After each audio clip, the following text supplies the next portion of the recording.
என்னை தேடும் இறைவனே, உம்மை நாடி வருகிறேன்.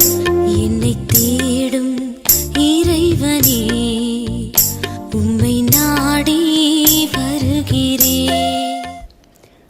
இன்றைய தியானத்தின் தலைப்பு பகையை மாற்றும் கிறிஸ்தவம். வாசிக்க வேண்டிய திருமறை பகுதி மத்தேயு 5ஆம் அதிகாரம் வசனங்கள் 38 முதல் 48 வரை. பகையை மாற்றும் கிறிஸ்தவம். உங்களை சிநேகிக்கிறவர்களையே நீங்கள் சிநேகிப்பீர்களானால் உங்களுக்கு பலன் என்ன? மத்தேயு 5:46. நம்மை சிநேகிக்கிறவர்களை மட்டும் நாம் சிநேகித்தால் ஆன்மீக பலன் எதுவும் இல்லை என்கிறார் நம் அருள்நாதர் இயேசு. அப்படியானால் வேறு யாரை சிநேகிப்பது? நம் சத்துருக்களை, நம்மை சபிப்போரை, நம்மை பகைக்கிறவர்களை, நம்மை நிந்திக்கிறவர்களை என்று எதிரணியில் உள்ள எல்லாரையும் சிநேகிக்கும்படி கூறுகிறார். இது சற்று கடினமான காரியமே. ஏனெனில் நாம் பணிந்து தாழ்மையுடன் அணுகினாலும் நம்மை வெறுக்கிற சிலர் விலகி செல்வார்கள், அற்பமாய் நினைப்பார்கள். நாம் அவர்களை அணுக வேண்டிய முறையையும் கிறிஸ்து 44ஆம் வசனத்தில் கூறுகிறார்.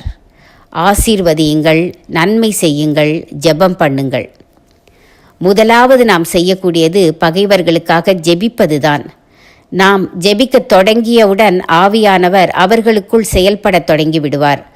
அடுத்து அவர்களுக்கு உதவி தேவைப்படுமானால் அந்த சந்தர்ப்பத்தில் நாமாகவே முன்வந்து அவர்களுக்கு உதவியாக நன்மை செய்ய வேண்டும். எப்போதும் நம் மனதில் அவர்களை ஆசீர்வதிக்க வேண்டும்.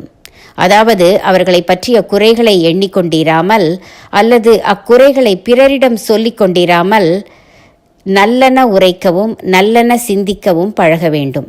வாய்ப்பு கிடைத்தால் வாழ்த்தவும் ஆசீர்வதிக்கவும் தயங்கக்கூடாது.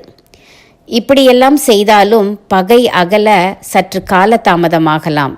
காத்திருந்தால் கர்த்தருடைய பெரிதான கிருபையால் பகையும் பொறாமையும் நீங்கி அன்பு மலர்ந்து ஆனந்தம் பெருகும். இதுதான் கிறிஸ்தவம். இதுதான் ஆண்டவருக்கு மகிமை சேர்க்கும். பகைவரை நேசித்தால் மட்டும் நாம் உண்மை கிறிஸ்தவர்களாவோம். பகைவர்களை நேசித்தால் மட்டுமே நாம் உண்மை கிறிஸ்தவர்களாவோம். தீர்மானம்: பகையே இல்லாதபடி பார்த்து கொள்வேன்.